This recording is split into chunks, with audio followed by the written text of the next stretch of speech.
والذين لا يشهدون الزور وإذا مروا باللغو مروا كراما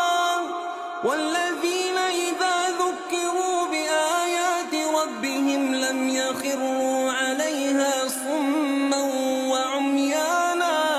والذين يقولون ربنا هب لنا من أزواجنا وذرياتنا قرة أعين واجعلنا للمتقين إماما أولئك يجزون الغرفة بما صبروا ويلقون فيها تحية وسلاما خالدين فيها حسنت مستقرا ومقاما.